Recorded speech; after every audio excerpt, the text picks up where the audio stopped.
En revanche, vous. Non, j'ai le cœur qui bat vite. Bon, c'est normal, c'est un soir important. Ça ne se voit pas. Qui est la personne qu'on vient de voir à s'entend. l'instant? C'est ma sœur. Votre sœur. Et vous n'avez pas vu votre sœur depuis combien de temps? J'ai vu ma sœur une fois dans ma vie, quand j'avais 20 ans. Ouais. Parce que c'est une longue histoire. Je la raconte? On va surtout la voir en image parce que ce que vous a réservé en fait votre enfance, c'est tout simplement une vie sans maman. Regardez. Complètement. Marie, dès son plus jeune âge, c'est un enfant sans sourire, qui pose déjà des yeux inquiets sur le monde. Un manque, une absence trop grande, injuste. Quelle est cette vie où je n'ai pas de maman? Oui, Marie ne connaît pas sa mère, elle est élevée par son papa et ses grands-parents. Elle grandit à l'ombre de la vérité. Sa mère l'a abandonnée, lui dit-on. Serait-ce un mensonge? Les années passent, mais le manque maternel ne passe pas. Il augmente, il pousse, il grandit, lui aussi prend de la taille. 15 ans, son père décède, ne plus dire papa, ne jamais dire maman, n'avoir d'autres repères que ses grands-parents. Oui, mais voilà, différence d'âge, différence de caractère. Marie ne les écoute pas, Marie ne s'entend pas avec eux. À la recherche de la mère perdue, les questions se multiplient sans jamais trouver de réponse. Vite, devenir femme, oublier une enfance perdue. Mais Marie cherche toujours son modèle et espère toujours ne plus avoir à poser la question « Maman, où es-tu » Et si être mère à son tour était le seul recours? Marie met au monde un petit garçon. On regarde son enfant grandir comme on ne veut plus voir que son avenir. Un enfant comme une île, un refuge, unique tendresse de l'oubli. Oublier son enfance, va-t-elle enfin y arriver? Impossible, il faut réagir, enfin se sortir de cette angoisse. Alors Marie décide de se lancer sur les traces de cette mère fantôme. Obstinée, têtue, elle parvient à ses fins. Retrouver sa mère, c'est trouver enfin son équilibre. Le miracle arrive, plus de 30 ans après, le destin les réunit enfin. Elle découvre que si sa mère est partie, c'est qu'elle était fragile et gravement malade depuis des années et décide de prendre soin d'elle. Marie retrouve une mère et découvre une sœur, elle s'appelle Véronique. Privée d'une vraie famille, elle en trouve une enfin. Mais sortie d'une adolescence difficile, est-ce le bon moment pour les deux jeunes femmes de se retrouver? Elles prennent peur. On se sépare aussi vite que l'on s'est découvert. 10 ans sans se voir, 10 ans à vivre dans l'échec d'une famille rêvée, retrouvée et à nouveau perdue. Et puis soudain ce soir, une envie folle ou raisonnable de dire « Ma sœur, j'ai besoin de toi ». C'est à peu près ça? Oui, en quelque sorte. Mais c'est Alors, dites-nous, qu'est-ce qui n'est pas complètement comme ça? Eh bien, en fait, c'est que, oui, donc on m'a élevée dans le mensonge. La seule vérité qu'on m'a dit, c'est qu'elle m'avait abandonnée. Donc, pendant des années, j'ai grandi sans vraiment point de repère. J'ai toujours senti que j'étais l'exclue de la famille. Et vers l'âge de 20 ans, j'ai eu envie de connaître ma mère. Et donc, j'ai fait une première démarche. Et je l'ai vue une fois. Mais sa maladie n'était pas encore complètement... parce que c'est une maladie mentale qui évolue en fait avec le temps. Et quand je l'ai vue, bon, elle était plus ou moins déjà atteinte, mais pas à ce point-là à l'heure actuelle. Et j'y suis allée, mais avec vraiment dans mon cœur de la haine et de l'amertume, parce que j'ai vu... C'est la mère qui vous avait abandonné. Voilà, et parce que j'ai vu mon papa souffrir tout le long de sa vie, et donc j'y suis allée avec l'esprit de vengeance. Je sortais d'une adolescence difficile, donc je l'ai vu une fois dans ma vie, et ensuite j'ai complètement coupé toute relation. C'est là où vous avez appris que vous aviez une sœur? Voilà, et que j'ai essayé de voir, que j'ai vu également une fois, mais il n'y a pas eu ni de haine, mais il n'y a pas eu d'amour, on n'était pas prêtes. Mais là, aujourd'hui, j'ai 32 ans, j'ai un fils qui m'a permis de mûrir. J'ai plus de grands-parents, j'ai plus de père, ils sont tous décédés. Mais vous avez une mère voilà, donc, que vous avez souhaité recueillir. L'année dernière, et qui vit avec vous aujourd'hui. Depuis le mois d'août, oui, j'ai été la chercher à Strasbourg. Et en fait, quand je l'ai vue, bah là, bon, c'est une maladie mentale assez grave. Et j'ai vraiment vu qu'elle était hyper malade.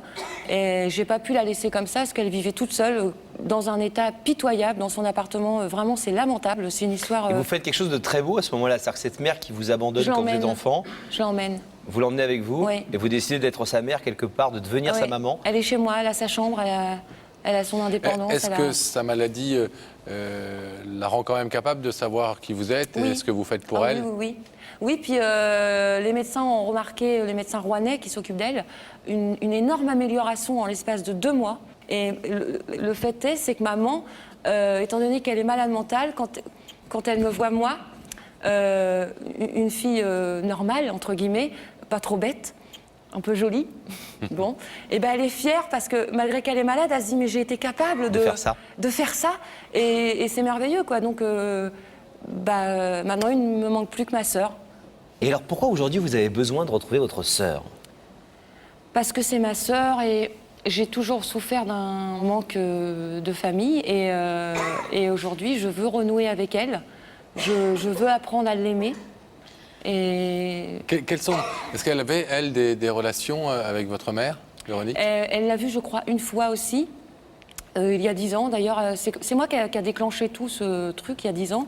Et elle n'a pas du tout voulu donner suite non plus. Qu'on comprenne bien, c'est une fille que votre maman a eue avec un autre homme que votre père? En fait, oui, maman est de Strasbourg. Elle a rencontré un militaire qui était normand. Histoire banale, ils avaient 20 ans, ils sont tombés amoureux. Il l'a épousée, l'a emmenée en Normandie. Ils ont eu Véronique. D'après ce que j'ai pu comprendre, ce monsieur, dans leur mariage, ça ne fonctionnait pas. Maman était déjà atteinte de sa maladie, donc instable par rapport à sa maladie. Donc, histoire banale, elle s'est jetée dans les bras de son meilleur ami, mon père. C'est-à-dire que mon père est le parrain de ma sœur. Ah oui. D'accord, c'est un tout petit peu compliqué, vous dites histoire banale, C'est mais pour ça que je vous ai dit ce n'est banal que pour vous quand même. C'est Voilà. une histoire Non, un peu... Ah ouais, c'est je veux dire, c'est du banal, solide quoi, je veux dire, c'est pas de la gnognotte votre histoire. C'est pour ça que je vous ai dit que c'était à peu près ça. Est-ce que vous n'avez pas le sentiment que votre sœur, qui a visiblement fait sa vie, elle aussi elle a des enfants, etc., n'a pas du tout envie de revoir tout ce passé Oui. ressurgir devant elle? Et elle n'est pas dans le même état de recherche, ça se voit, vous êtes vraiment... Vous répondez à mes questions avant même que j'ai fini de vous les poser, vous êtes rapide, vous avez envie de... Vous êtes quelqu'un, vous êtes une déclencheuse, comme vous dites. J'ai l'impression qu'elle est un peu plus, je l'ai vu pas longtemps, un peu plus cool par rapport à ça, et surtout qu'elle n'a pas forcément envie que tout ça lui rejaillisse comme ça devant le visage. Effectivement, moi, je me pointe comme ça dans sa vie, avec mon état d'esprit, avec ma rage mon envie de donner. C'est mon envie de donner, mais de recevoir aussi. Alors maintenant, moi, j'ai envie de donner, mais je ne sais pas si elle a envie de... Et on ne peut pas forcer les gens à recevoir. Ah non. Contre leur Ah gré. non, je ne la forcerai pas, non. Ça veut dire que vous accepteriez très bien que ce rideau reste fermé? Je serais triste. Je pleurerais sans doute parce que je pleure tout le temps, donc déjà... je serais très triste pour maman. Vous lui avez dit à votre mère que vous alliez voir sa fille? Oui, elle n'arrête pas d'appeler, j'ai coupé mon portable. Là. Elle est complètement surexcitée. Alors on va peut-être pas la laisser trop dans l'attente, parce Non, qu'elle mais va on peut-être comprend passer bien de que l'autre côté. c'est une démarche qui est à la fois pour vous et pour votre maman, celle que vous faites ce soir. Mais je vais mettre en avant moi. D'accord. On va retrouver. Elle vous Véronique. connaît physiquement? Je sais pas si Elle va savoir qui vous êtes tout de suite quand Je elle va sais vous voir. pas. D'accord, vous restez silencieuse, donc quand Si elle l'écran va me s'ouvre. reconnaître, d'accord. Ok. À tout de suite, Marie. La loge de Rebecca est coupée, vous le savez, de ce plateau, sauf quand on demande que la connexion soit rétablie, ce qui est le cas. Rebecca. Oui. Alors bon, moi j'étais entre de très bonnes mains puisque Véronique est aide maternelle, donc ça m'a fait beaucoup de bien. Maintenant Véronique, je vais vous demander de vous lever. La vérité est au bout du couloir et vous allez partir avec Sam. Vous pouvez y aller.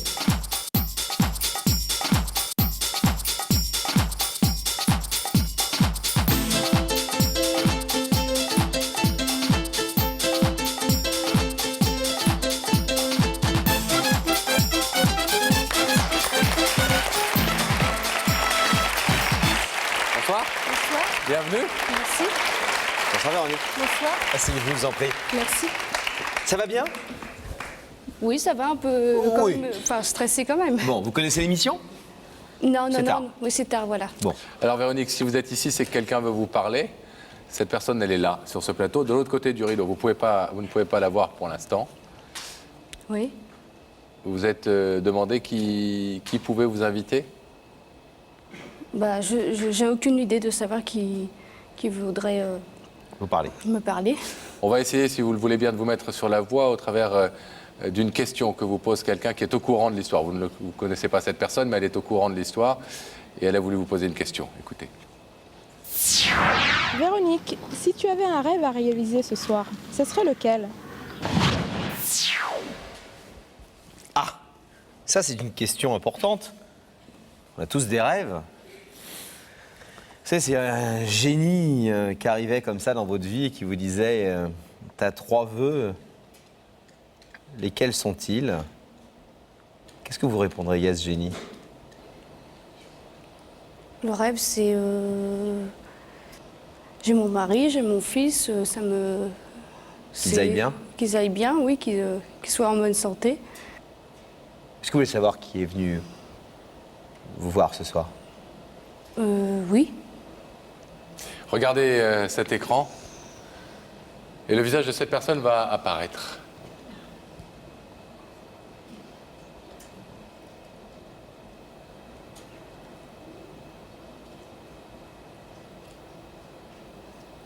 Elle me voit.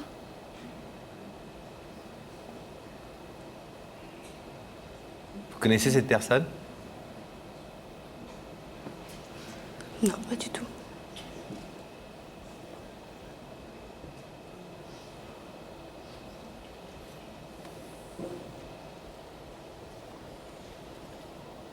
Non, je vois pas. Ce visage ne vous dit rien? Je m'en souviens pas. C'est quelqu'un que vous n'avez pas vu depuis longtemps. Ça se pourrait bien.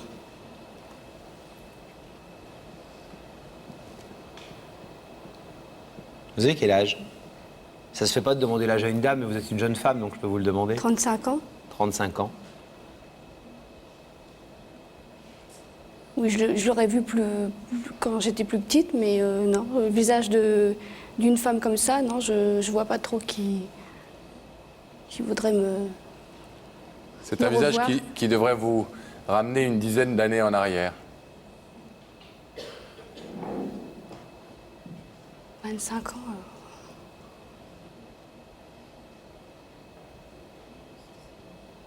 C'est une jeune femme qui a presque votre âge, à 2 ans d'écart, et qui est quelqu'un de très proche de vous.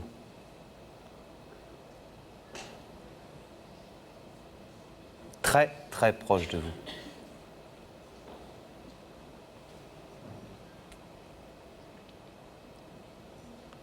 À part votre fils et votre mari, je pense même que c'est l'une des personnes qui est le plus proche de vous.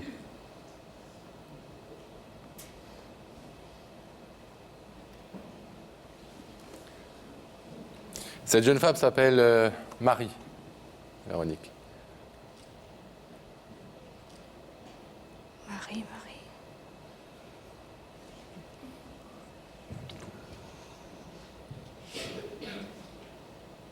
Non, sincèrement, non.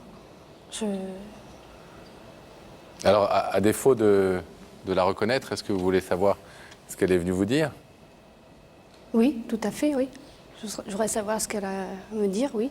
Marie, c'est à vous de parler, mais peut-être qu'avant de lui dire, il faut lui raconter, parce que sinon c'est un peu compliqué peut-être. Bonsoir Véronique, Bonsoir. tu m'entends? Oui, oui. Elle vous Non. entend et elle vous voit. En fait, je suis ta demi-sœur.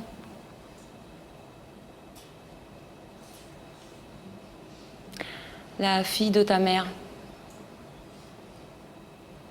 Ça y est? Bon. Oui. Tu veux toujours entendre ce que j'ai à te dire ou... Oui, vas-y. Bon. D'abord, je te remercie d'être venue, c'est gentil. Et je suis venue te demander pardon. Parce qu'il y a 10 ans, on s'est rencontrés... Enfin, vite fait, on va dire. Hein. Ça n'a pas été... Tu te souviens? J'avais mangé chez toi un soir. T'avais fait une pizza. On s'était donné rendez-vous à la poste de Petit-Quevilly. Ah oui, d'accord, oui. Ah oui, oui. Bon. Et moi, j'étais comme toi, en fait.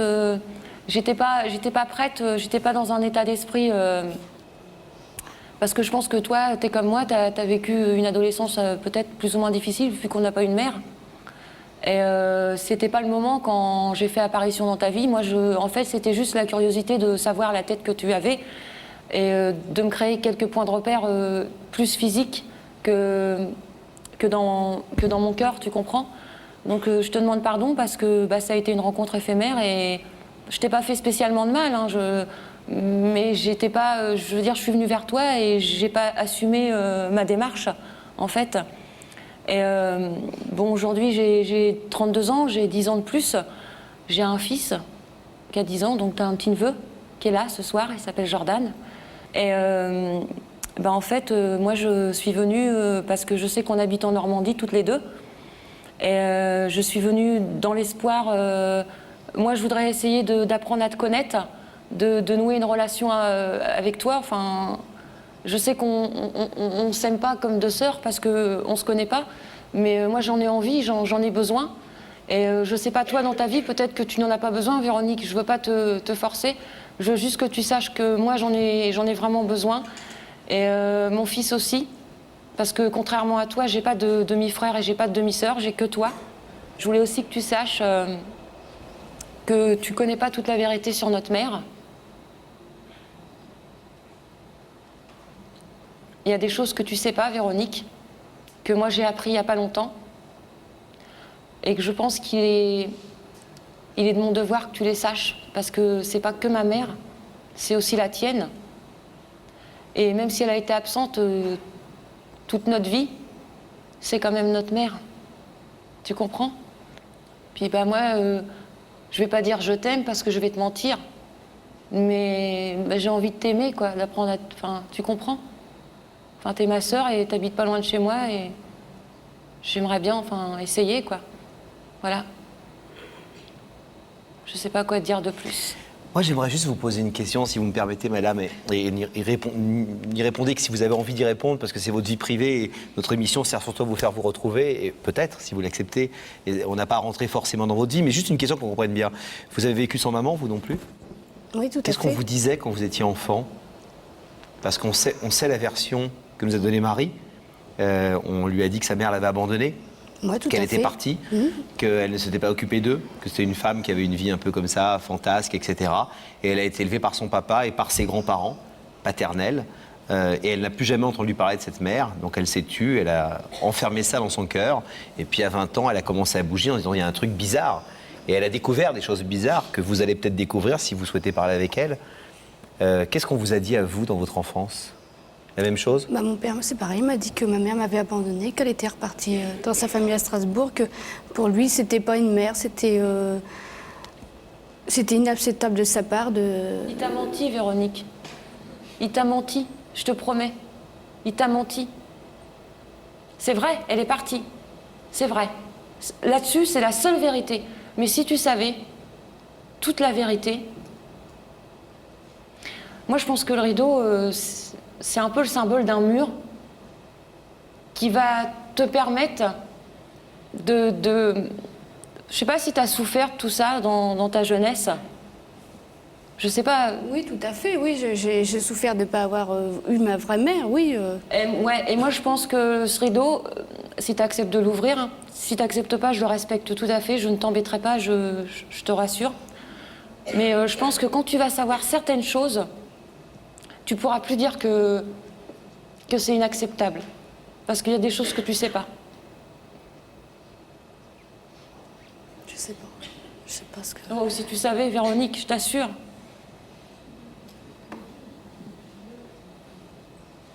Est-ce que je peux le dire? Pascal? Vous pouvez faire... oui, bien sûr, c'est Laurent qui vous répond, mais Pascal, je suis sûr, il est d'accord avec moi. Complètement. Vous pouvez tout à fait lui dire, mais peut-être aussi, nous, on sait votre version, et on sait aujourd'hui que vous vous occupez de votre mère, qui Est-ce que tu veux que je te dise tout? Enfin, pas tout, mais une partie. Pour t'aider à prendre une décision. Ou est-ce que tu veux que je dise rien? Non, je préfère de dire rien, puis que tu me le dises... Après? Après, voilà. C'est bon signe. C'est joli ce que vous venez de dire. Et puis on trouve effectivement, j'imagine, je parle au nom de Pascal aussi, que c'est un truc que vous devez garder entre vous deux et peut-être qu'on n'a pas forcément à être témoin de ça. Véronique, je vais vous demander de vous lever, s'il vous plaît. De vous placer face à ce rideau parce que effectivement, Marie fait cette démarche et au-delà de ce qu'elle a dit, c'est à vous maintenant de prendre une décision pour en savoir plus si vous le voulez, pour créer, si vous le désirez, des relations avec elle. Elle est venue vers vous. À vous maintenant de dire si vous acceptez cette démarche ou pas en ouvrant ce rideau ou en le laissant fermer. Qu'est-ce que vous décidez? Bah, comme je veux savoir la vérité de ce que mon père ne m'a pas dit, je vais ouvrir le rideau. Vous ouvrez le rideau? Je ouvre le rideau.